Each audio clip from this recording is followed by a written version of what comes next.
नमस्कार दोस्तों, दिल्ली समाचार में मैं मनोज सिन्हा आपका स्वागत करता हूं। बात करते हैं आज जेनजी की।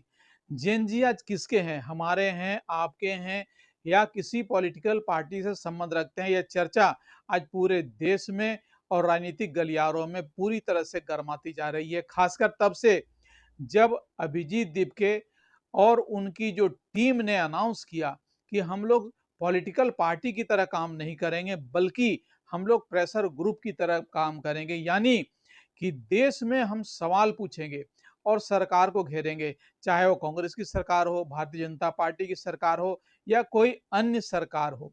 जाहिर बात है कि उनकी टीम में जो 12 सदस्यीय कोर जो कमेटी बनाई है, उसमें वकील, चार्टर्ड अकाउंटेंट और तमाम तरह के इंजीनियर लोग शामिल हैं और सारे यंग हैं, 35 साल हैं या 35 साल से कम हैं। इस युवा टीम को अगर देखने से पता चलता है कि कभी ऐसा लगता है कि जो आशुतोष रांका है और जो सौरभ दास है, ये सारी टीम को देखने के बाद आपको पुरानी जो तस्वीर याद आती होगी कि जैसे आम आदमी पार्टी का गठन हुआ था, उसमें भी सारे एक्सपर्ट थे। खुद अरविंद केजरीवाल आईआईटी और आईआरएस ऑफिसर थे। इन सारों को देखने के बाद ऐसा लगता था कि कहीं वही इतिहास तो नहीं दोहराने जा रहा है, क्योंकि अरविंद केजरीवाल ने भी कहा था कि हम पॉलिटिकल पार्टी नहीं बनाएंगे। और इसी तरह अभिजीत जो दीपके हैं, जो संस्थापक हैं कॉकरोच जनता पार्टी के, उन्होंने भी कहा है कि हम इसको पॉलिटिकल पार्टी नहीं बनाएंगे, प्रेशर ग्रुप की तरह काम करेंगे।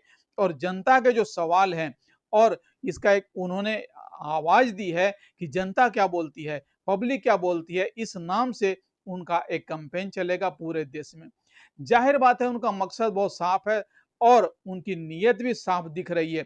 लेकिन पॉलिटिकल पार्टी, खासकर भारतीय जनता पार्टी, जिनके खिलाफ उन्होंने शिक्षा मंत्री का जिस तरह से त्यागपत्र लिया था, रिजिग्नेशन लिया था, उसके बाद मुखर हो उठी है। उनका कहना है कि देखना यही है कि सीजेपी आखिर एक दिन इसी तरह अरविंद केजरीवाल की तरह पॉलिटिकल पार्टी बनेगी।